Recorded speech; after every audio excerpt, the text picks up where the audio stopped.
President Zelensky has made a major reshuffle of his cabinet members. Some of the most senior leaders in both military and government have been replaced in recent days. As especially headlined was the foreign minister Kuleba was the latest in a flurry of so-called resignations. That typically means they were fired and they were asked to give their resignation, which seemed to have happened. But it's not just the Kuleba. There's actually, as that article was pointing out there, Gary, if you could throw that back up for just 1 second. It was also the head of the state property fund, top official in Zelensky's presidential office have all quit within the last day or so. There's actually quite a few officials on top of that. To help break down some of this, we have the eminent international relations master. That's the title I've now given him. Professor John Mearsheimer, University of Chicago. Professor, as always, welcome back to the show. Glad to be here, Danny. But listen, I want to let's get into this right away because it's making a lot of headlines. Really caught a lot of people by surprise, especially this late in the war. That suddenly you're going to change horses on these major issues.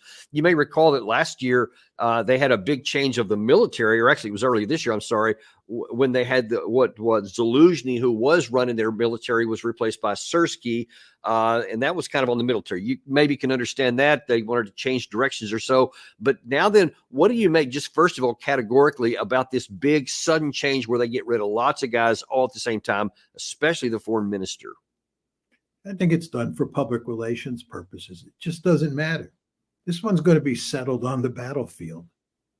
The idea that they're going to bring in new policymakers, a new foreign minister who has a new way of bringing this war to a conclusion or altering the course of the war is not a serious argument. The same thing is true with the situation that obtained when Zaluzhny was replaced by Sersky. Did that matter? Has the war been fought in a different manner? Has it had any difference, made any difference regarding the outcome? The answer is no, and this isn't going to matter either. And what does that tell you, I guess, bigger picture about what the President Zelensky is trying to get done here? What is his intent? Because about a week ago, or maybe it was less than a week ago, he fired his chief of the Air Force, ostensibly because they lost one of their new F-16s. And certainly you can understand why that was an embarrassment. But to fire the guy who's been running your Air Force from the whole time because of one apparent accident here or whatever actually happened, we still don't know for sure. But when you fired this guy, and you fired this guy, and now all of a sudden you fired your foreign minister and a bunch of other people, what does that tell you about the mental state or the mental position, anyway, of Zelensky? Well, first of all, they are desperate because they're losing the war and they have no way of turning things around. And what Zelensky is doing is he's pursuing a number of policies that are designed to convey to his public and to the West that he's in control and that he has ways of fixing the problems that Ukraine faces. But who has studied this war seriously believes that firing the head of the Air Force is going to make any difference on the survivability of F-16s? Who believes that getting rid of one general and replacing him with another general is going to make any difference? And the same thing goes with the foreign minister. Please tell me what's going to happen as a result of this firing. Please tell me who's going to replace the foreign minister and change the course of this war. And the answer is nobody. This war is going to be settled on the battlefield. And Gary, can you bring that last headline up, the one you just put up there? I found something really interesting about it. And that's how it's being portrayed. Okay, you can understand if Zelensky himself comes out and says this, but here's the Independent, and it says Zelensky's latest shuffle has one major aim to project strength ahead of a tough winter for Ukraine. I'm just wondering, how does anyone construe this as showing strength when you get rid of all of these senior cabinet officials? And to your point a second ago, you talked about how changing the general didn't make any difference to Sersky. Not only has it not made a difference, they've been losing ever since. They've been going backwards. So that one didn't project strength. But how does the West seem to always want to spin this in some kind of positive way for Ukraine? Well, the West is in bed with Ukraine, and we're doing everything we can to make every move that Ukraine makes look good. That's the name of the game here. It's propaganda. There are two wars here. There's the real war on the battlefield, and then there's the propaganda war. And this is part of the propaganda war. And, you know, people in the West pay a lot of attention to these sorts of things, and they spend endless hours talking about what the consequences are and how this might improve Ukraine's situation in the war. But in my opinion, it's a waste of time. The fact is, on the battlefield, the situation continues to deteriorate, and none of these moves make any difference. You know, I talk about things that don't make any sense and don't make any difference. I'm going to show you just a second a clip from Zelensky where he's making a declaration. I think it was yesterday, where he's going to tell people what he wants. But you talk about the difference between reality on the ground and the propaganda war. See how this fits into that category. Watch this. We continue to work with all partners for stronger decisions in support of our defense, for long-range decisions that would be able to destroy a significant part of Russian ballistics even before launch. This is one of the key issues of this war in general. The issue of our long-range capabilities and the corresponding permissions from our partners, long-range shells and missiles that we could use. Russian strikes will be impossible if it is possible for us to destroy the occupiers' launchers where they are, along with Russian military airfields and logistics.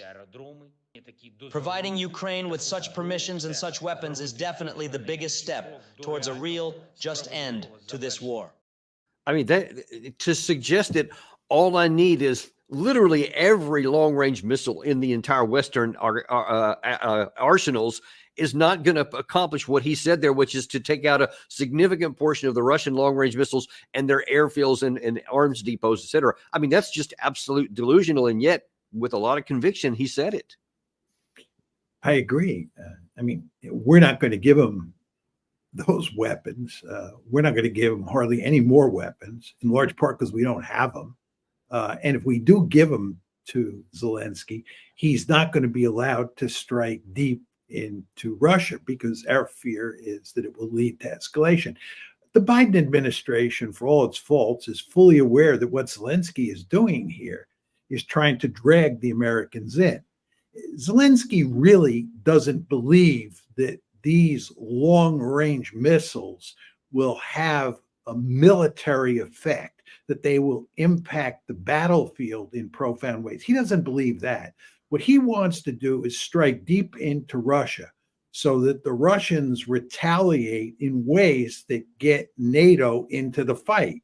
And then if you have a NATO-Russia fight, which is another way of saying, then if you have a U.S.-Russia fight, we're in the fight, Ukraine is taken care of. That's his last hope at this point.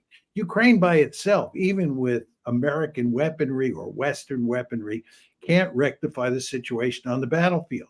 But it's a whole different ballgame if you talk about NATO and, again, the United States coming into the fight, actually putting boots on the ground and bringing in Western tactical aircraft. And that's what he's trying to do. The Biden administration is fully aware of this, and that's the last thing they want to have happen for obvious reasons.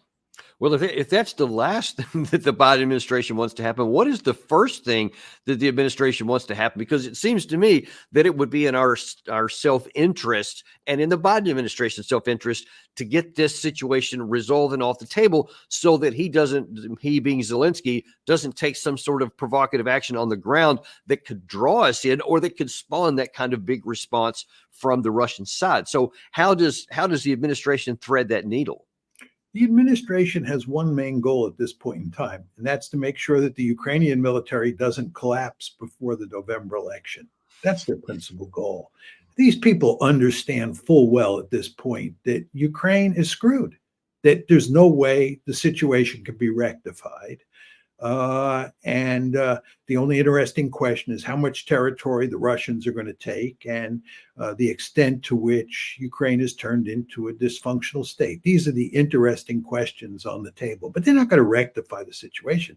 The great fear is that the Ukrainian army might collapse before early November.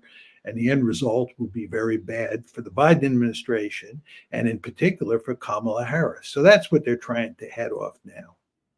And let's just play with that for a second. Do you see any course of action to where the Biden administration and then the Kamala campaign can take any action to bring this to lower the temperature, not just to hope nothing happens between now and November the 5th, but just can actually do something to mitigate things? Maybe do something like what they're doing with Israel, at least rhetorically, of saying, hey, we want you to move to a negotiated settlement. We think talks are the best way. Is there anything they can do, or will they literally just let it run on autopilot and hope nothing bad happens? Well, your question assumes that Putin's an idiot, right? You're assuming that the administration can bamboozle Putin into slowing down the offensive because we are really serious about negotiations. This is not going to happen. Putin doesn't trust us as far as he can throw us, right? He feels like he was bamboozled in the past, and he's not going to trust us. And he's in the driver's seat now. The Russian steamroller is moving at a very nice pace in eastern Ukraine. And he'd be crazy to take his foot off the pedal at this point in time. If anything, he should be pushing the pedal even closer to the metal. He should be going to great lengths to finish off Ukraine as quickly as possible. I mean, that's what's strategically smart from his point of view. Certainly not what we're hoping for, but from his point of view, that makes sense. And if the West, and here we're talking mainly about the Biden administration at this point, begins to talk about negotiations, he can say very clearly, here are the two conditions that I have put on the table that you have to agree to before I will negotiate. One is you have to accept the fact that I have annexed 4 oblasts in eastern Ukraine plus Crimea. And number two, you have to accept the fact, you have to formally accept the fact that Ukraine will not be part of NATO and it will be a neutral state. If you accept those two things, then I, Vladimir Putin, will negotiate with you. But as you well know, Danny, no president, certainly Joe Biden, is going to accept those two conditions. All of that just tells you negotiations are going nowhere. Well, that's what a reasonable and a rational thinking person would think. But you mentioned a little bit what's happening on the battlefield. Let me jump to that a little bit because I want to kind of point out to some real problems here and sort of show people just what you're talking about. You talk about this steamroll. So first of all, and we're going to get to this in a second, this is the incursion up in the Kursk area where on August the 6th, we're closing in now a month, where Ukraine initially made a lot of incursions and made, kind of sprinted far and then now they're trying to hold on to what they have. And here lately, and I think the last day or two, other than a couple of Russian advances and to try and take some of the territory back along the flanks here, the Ukraine side has not been able to push any further, certainly not in any sizable area, yet they do have to continue to keep these supply lines open here to get people inside here. So it's very plain because I think after maybe the 7th or 8th day, there hadn't been any real advances here. So now the question is, what next? What are you going to do with these guys? More on that in a second. But then now even in the north of the Kharkiv area where the Russians made some incursions a couple months back and then kind of held on here, Ukraine still has to keep reinforcing this area. So now then they're spread even thinner. Well, that's having an unpredictable impact over here in the Kupiansk area where now Russia is making a couple of areas. Sorry, my map's not where we go. Where Russia has made some advances up in this area, moving closer to a river line down here. They want to try the old school river. So they're making more progress down there. And that's on top of the biggest issues, like in the Pokrovsk area, where they're getting closer and closer, the Russians are, to this major hub right here, which has 7 rail and road lines, which is absolutely critical to supplying the Ukraine side all across the front line. In this area right here, there's a lot of Ukrainian troops that are fighting along the front here that the Russians are now starting to move around here and possibly even up here to get into a pincer to close them off. And that has just happened where the Ukraine side actually withdrew from a fairly large pocket not far from this area here in order to avoid that, which has the effect that you're talking about, kind of a steamroller. So they're continuing to move forward. And then that goes on for things down here in the bottom. But the bottom line is there is nothing nothing militarily that would say any chance for Ukraine to reverse any of this, whether there's long-range missiles or not. So it's almost like it's a race against time for the Ukraine side. He can shuffle the people, he can fire generals, and he can claim he's going to get this stuff, but the Biden administration's not going to allow him to have those weapons that he wants. So the question is, what is going to happen? How can this play out over the next whatever it is, 8 or 9 weeks? Well, I think that the Russian steamroller is going to continue to roll. I mean, you started by looking at the deployment of Ukrainian forces in the Kursk salient inside Mother Russia. And you made the point that it's pretty much come to a standstill, which is correct. And as you well know, what happened is that the Ukrainians took forces out of eastern Ukraine and moved them into the Kursk offensive, right? They became part of the Kursk offensive. That weakened their troop levels in eastern Ukraine and has allowed the Russian steamroller to move faster than ever. Now, the question that the Ukrainians face is, given that the Kursk salient is not expanding, things are at a standstill up there. Do they maintain that salient? Do they put precious resources? Do they put reserves into the Kursk salient? Or do they send them to the Eastern Front? And the fact is that anything they send into the Kursk salient is taken away from the Eastern Front and just weakens their position there. At the same time, if they send more troops and more equipment to places like Pokrovsk on the Eastern Front, that weakens their position in Kursk. The Ukrainians just don't have enough troops to fight on all these fronts. And, if you go inside the Eastern Front, as you did, and you talk about the most northern part of that front versus the southern part and the central part of that front, what you discover very quickly is that the Ukrainians are being forced to shuffle troops back and forth to various flashpoints across the Eastern Front where they feel threatened.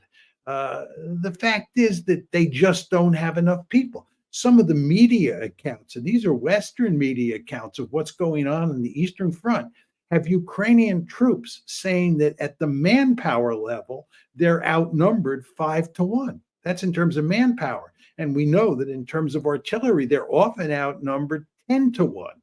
So they just stand hardly any chance of stemming the tide. This is the Ukrainians on the Eastern Front. And eventually the Kursk salient is going to be reduced.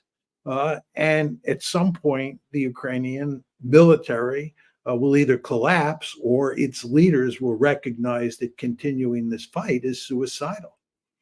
And, toward that end, you said, Zelensky's going to have to come to a decision pretty quick about the Kursk area. Well, it turns out that he provided some of that information earlier today. NBC, actually, this was yesterday. I'm sorry. NBC News is in Kiev right now and was asking some of the people of Kiev what they thought about this Kursk incursion. And then they talked to Zelensky to ask him what's coming next. Interesting dynamic.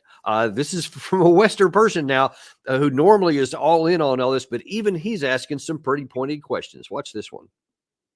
People on the streets are excited about that. It finally changed the narrative. It was a big morale boost for the population, for the military. But it has left people scratching their heads as they ask, which we asked President Zelensky, okay, now what? What's next? Now you've captured this territory in Russia.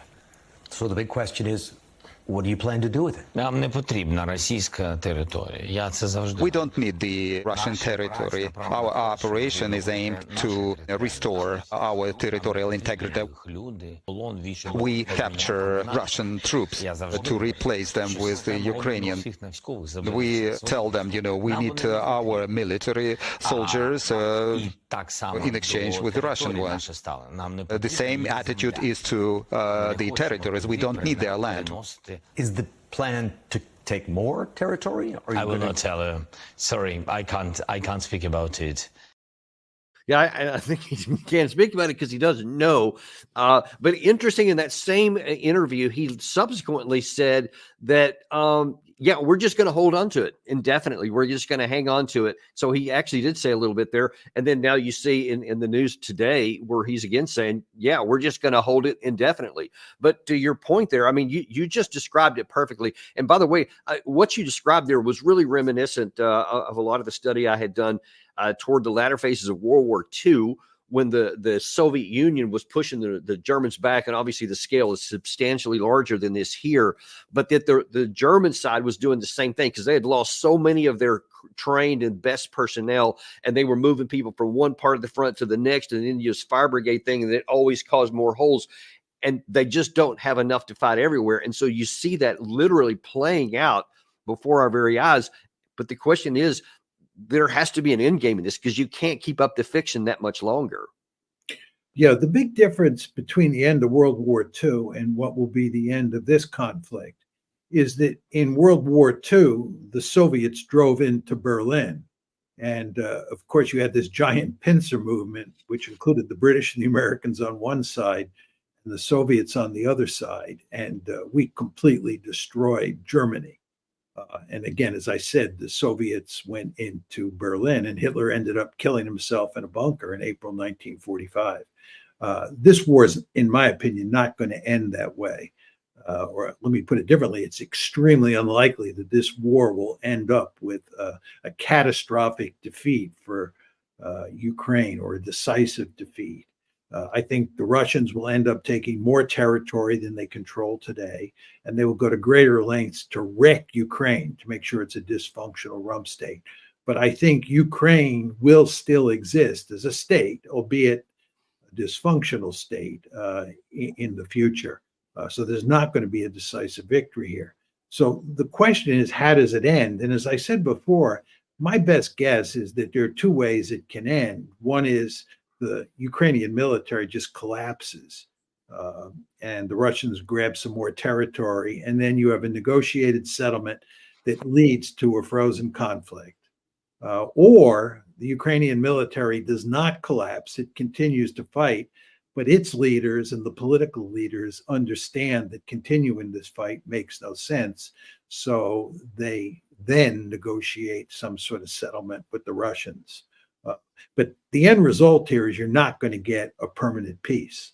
You're going to get a frozen conflict. And this is going to lead to poisonous relations inside of Europe and between Russia and the United States for the foreseeable future. We made a catastrophic mistake by deciding to bring Ukraine into NATO and then not backing off when the Russians made it clear that they believed this was an existential threat and they would move heaven and earth to prevent it from happening. Yeah, I couldn't agree with you more. I mean, it's just plain as day and right there for us to see in graphic detail. A lot of the wreckage is all over the Ukrainian battlefield. But you talked about the steamroller issue here and what's going forward. I want to slightly change track here and look on the political/diplomatic and economic tracks, because I think that just like the Ukraine side's losing on the battlefield, I think the Western side is losing on the diplomatic field, because obviously that one of the stated objectives at the very beginning of this war from the Western perspective was to harm Russia, to weaken them, to isolate them, to destroy their economy and all that kind of stuff. We've talked about the fact that the sanctions didn't work on the economy, but now it's much bigger than that. You have a lot of issues here coming up with this BRICS meeting in Kazan that Xi Jinping is personally going to attend, et cetera. Apparently, it's a big deal to Xi Jinping, maybe a bigger deal than it is to the Russian side. But it shows that Putin's his influence is expanding out. So we have, first of all, he was actually in Mongolia, where was one of the big issues was Mongolia was one of those nations where it was a risk that Putin could be arrested by the International Criminal Court. I think it had a warrant out for him, and they not only did they not do it, they actually had an agreement where they have signed, and it's especially important, I think, for Mongolia and to stand up to it, to the West, because they have a lot to benefit from, as this report shows. the gas pipeline has been an issue Mongolia's long wanted. For Mongolia, it's pretty lucrative. You look at the stability of a natural gas fuel source, and then there's the tariffs that Mongolia could collect as this fuel travels over its territory. So that's good. The downside to that is definitely, well, Mongolia is going to be only more dependent on its Russian neighbor. If we look at trade, Russia is number 2 trade partner as far as imports into Mongolia goes. 70% of that is fuels, petrol fuels. And it's also highly dependent on Russia in those freezing months of December and January, where Mongolia's own power grid is really getting to the upper limits of what it can actually produce. So that's with Mongolia. Instead of like giving into the pressure that the West was putting on them to make good on this arrest warrant thing, they're like saying, "Hey, my train's tied here." Well, they're not the only ones. We also have Turkey has just agreed to seek formal introduction into BRICS. So you see him moving in that direction, and Erdogan himself has said, "Hey, I just want to expand. I want to reach out to everybody. I don't want. We're even still looking to the EU, et cetera. But it's making BRICS bigger." And so now then you have China, you have Serbia was making some public comments with Putin. Putin is showing that he can freely travel along these places, and he is anything but looking weak, especially as we get into BRICS. I wonder how important you think this BRICS meeting could be. What is the range of possibilities, and what does that have to do with the West? We'll stick with the first part first. Well, I think that what's happening with BRICS and the fact that so many countries are excited about being members of BRICS, and the Russians and the Chinese are doing everything they can to cultivate and grow this particular international institution, reflects the fact that there is a huge amount of both anger and dissatisfaction with American foreign policy. And it's not just Ukraine. And indeed, one could argue that it's the Middle East more than anything else that is driving the train here. But the Chinese and the Russians view the United States as a mortal enemy, as they should, because the United States is a mortal enemy. And they want to create institutions that are alternatives to Western institutions dominated by the United States. Therefore, you get BRICS. And then you have all these countries like Turkey, a number of Muslim countries in Southeast Asia, and so forth and so on, who are deeply angry at the United States for what's going on in Gaza. The United States is complicit in a genocide. We are supporting the Israelis hook, line, and sinker. And this enrages huge numbers of people around the world, including government leaders like Erdogan. And that causes leaders like Erdogan to want to distance themselves from the United States and to join other institutions. Erdogan, in his case, wants to have the best of both worlds, right? He wants to remain in NATO. He wants to remain part of the West, but at the same time, he wants to join BRICS and cozy up to the Russians and the Chinese when he thinks it's in Turkey's interest. That's smart from his point of view. But from our point of view, this is all disastrous. Our diplomatic or political position around the world has deteriorated greatly since the start of the Ukraine war, and even more so since October 7th, when we began to back the Israelis unequivocally. And you know, let's stick on that topic for a second. Gary, we're able to pull that video up that I was wanting to look at there a second ago. Because we actually played this on our previous show, but I think it's really important here because something you brought up and mentioned there is that this represents basically a repudiation of much of the world of America's leadership. But instead of recognizing that, we seem to be doubling down on it or just oblivious to it. Here is Biden earlier this year talking about how he sees the United States as still the indispensable nation. Need just a minute, Danny. Let me get it. Oh, sorry about that. All right, thought we had it lined up there. I jumped the gun a little bit. We'll get to that clip in just a second, but it just shows, and the context that we had talked about it previously was in the Middle East there. is that you have, the United States and Biden a couple of days ago, emphatically raising his fist and saying, no, Netanyahu's not doing enough to get a ceasefire. We want a two-state solution. We want a ceasefire.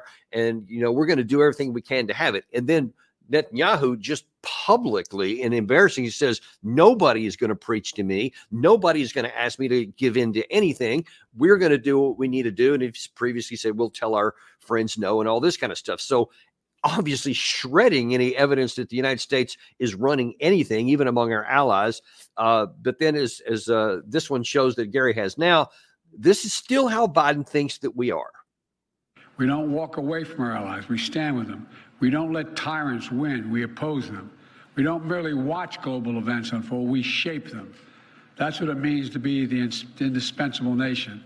That's what it means to be the world's superpower and the world's leading democracy. Well, yeah, if we did that, that's what it would mean. But do you see any evidence that we do? No. I mean, all this rhetoric about us being the indispensable nation and doing good all around the world is just nonsense. I mean, anybody who looks at American foreign policy since the end of the Cold War understands pretty quickly that we've done a lot more damage than we've done good. I just don't know what he's talking about. Is he talking about the Iraq War? Is he talking about what happened in Afghanistan? Is he talking about what happened in Libya? Is he talking about what happened in Syria? Is he talking about what happened in Ukraine? Is he talking about what we're doing with regard to Gaza? I mean, you just wonder what world he's living in. But he's reflective of the overall elite. I mean, he's not an anomaly. They're just all sorts of people in the Republican Party, people like Lindsey Graham, and in the Democratic Party, people like President Biden and Kamala Harris, who all believe that, we are responsible for running the world. We have a moral responsibility to do that. We certainly have a right to do it. And we have to do it because people around the world need American leadership. Without American leadership, the world would go to hell in a handbasket. I just find it hard to believe that anybody can take that argument seriously. But as you know, most of our fellow Americans at the elite level have drunk the Kool-Aid, and they believe that. But as you point out, outside of the United States, they don't believe that. So this trend, so this is okay. So this, whatever's going to happen in Kazan is going to expand BRICS by some number. It's unclear how far that's going to be, but it's not going to be like this earthquake change, but it's going to be moving in the direction of maybe basically having multiple poles as opposed to the United States being the central driver. Where can this go, and what are the risks to the United States, either economic or national security, as a result of these things? Could it get, how bad could it get is a better question. Well, the thing you want to remember, Danny, is that the reason we're allowed to pursue these remarkably foolish policies is because we're so powerful. The United States remains the most powerful state on the planet. And that means that there are limits to how much damage we can do to ourselves, and there are limits to how much resistance others can put up against us. I'm not saying that they can't cause us a lot of trouble, the Russians and the Chinese and others. They can cause us a lot of trouble for sure. But there are limits, again, because we are so powerful.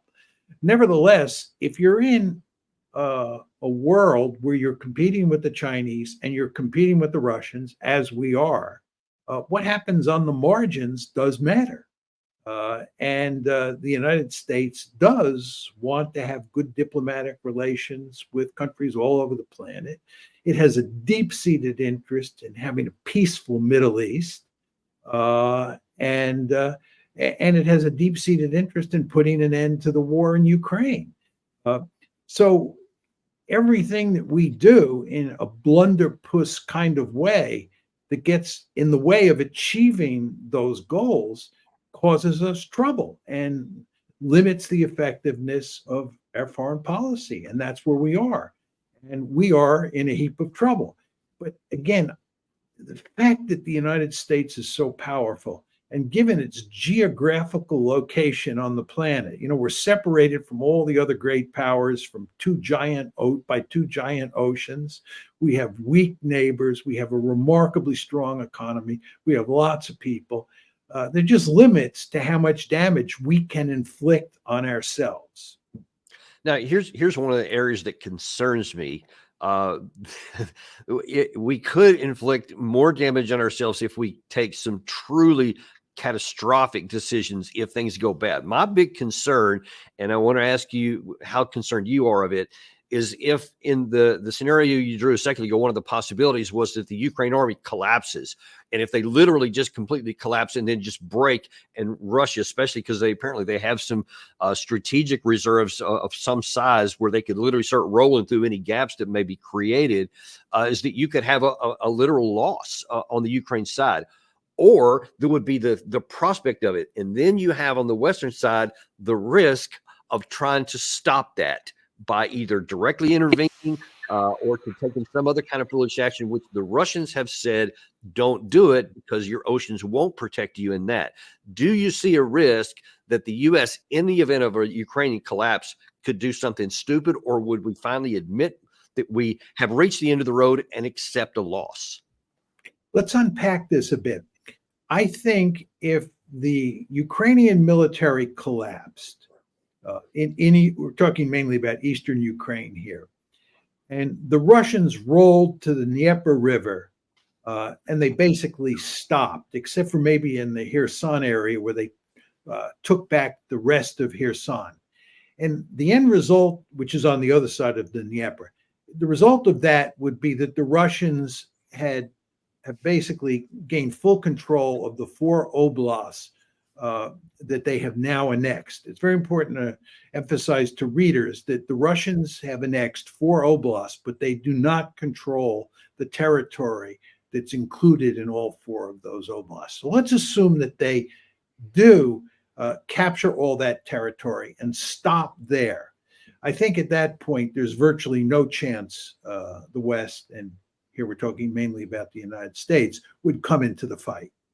But let's assume the collapse is so complete that the Russians are able to take all the territory in those 4 oblasts, and then they begin to move into the next 4 oblasts that are to the west of those 4 they've already annexed.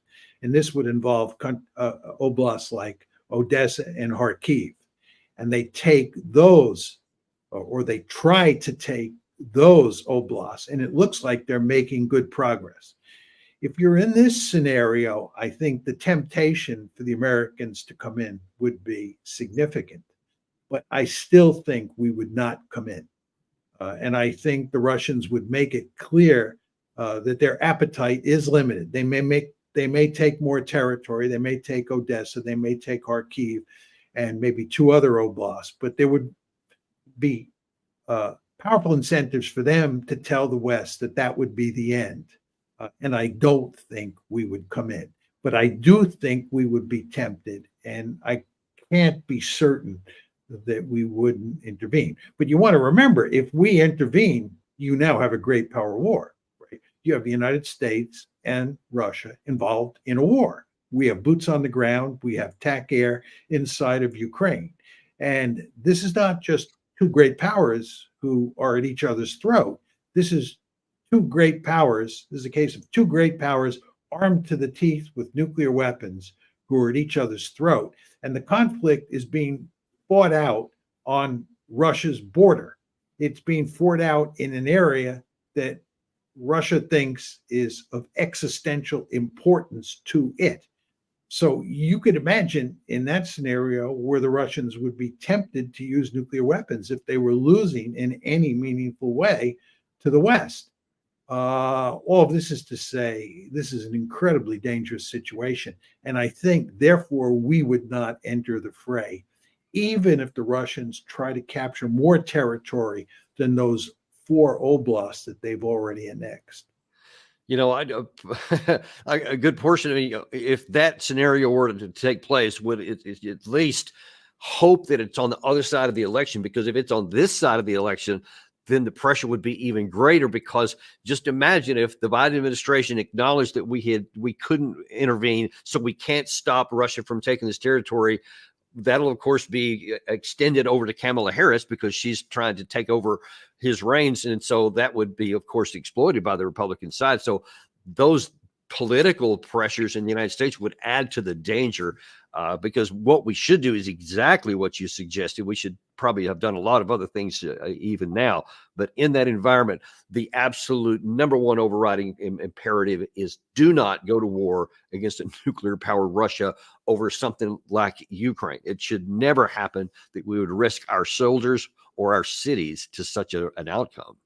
Let me just say, I hadn't thought of the point you made just now, but it's a very important point. If the Ukrainian military collapses before the election and the Russians quickly take back the territory that encompasses those 4 oblasts that they do not now control, and they begin to move into Odessa and so forth and so on, the pressure on the Biden administration to move to save Kamala Harris in the election would be very great.